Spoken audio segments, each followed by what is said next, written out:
Andrew, and I thought I'd talk to you today about one aspect of the BSD course that I found really helpful. I used to read my Bible regularly, reflect on the passage, and sometimes have discussions about them with my church Bible group. But through the Bright School of Discipleship and the Pays Connection, we were taught another means of reflecting on the Bible, the Haverim method. Originally put together by Paul Clayton Gibbs of Pays, Haverim is based on the ancient methods of Bible study.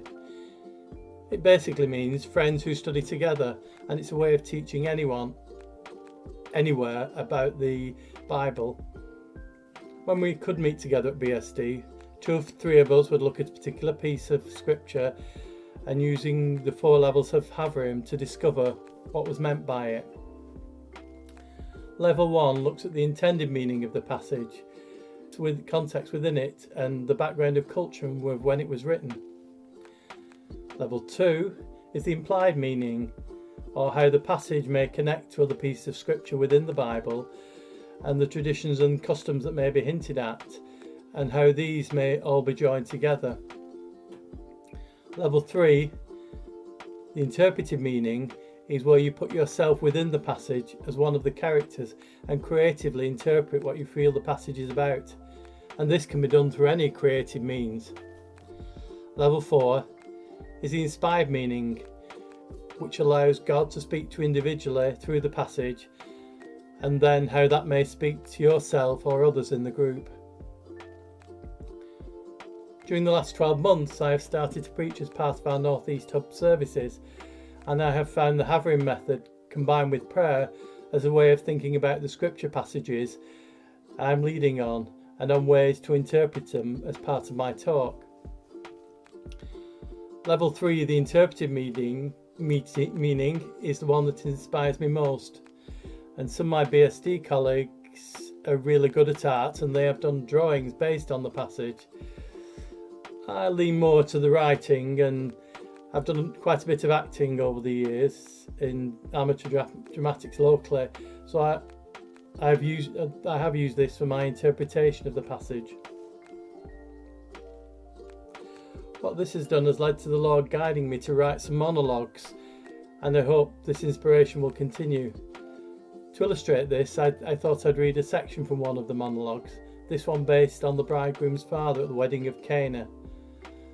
The Jewish custom then was that the bride's family held the engagement and the groom's family the wedding, which could go on for up to a week.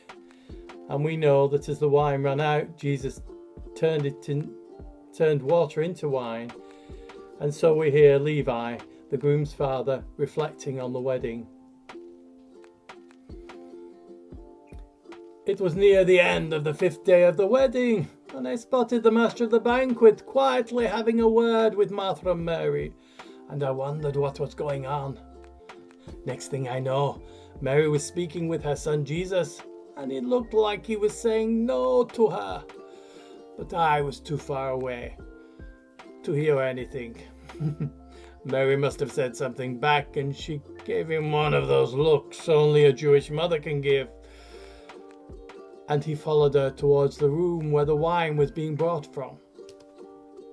Shortly after, the master of the banquet came over and said to my son Reuben, the groom, most people have the good wine first and serve the cheap wine at the end when no one will notice. And yet, you have saved the best till last. I must say, I was shocked what Mary had done. Where had this wine come from? I was poured a drink. It certainly tasted like expensive wine, and how was I going to pay for it? Later, I learned it was Jesus who'd done this for us. I spoke to him as he left and thanked him gratefully for the wine. He looked at me in such a way that his face seemed to radiate with light, and I felt filled with an immense sense of love. He said, "Do not thank me. It was my Father who did this for you. It was not supposed to be my time yet." He then turned and walked away. I knew then that he meant it was Yahweh, God our Father in heaven. After he left, I sank to my knees and praised the Lord that he had done this for us and the blessings he had given my family at Reuben and Miriam's wedding. That was the moment I knew Jesus was the Messiah, the Son of God. Thank you for listening. I hope you found that interesting, and we'll have a look at the Haverim method yourself. You can have a look at it on the internet. Thank you. Bye.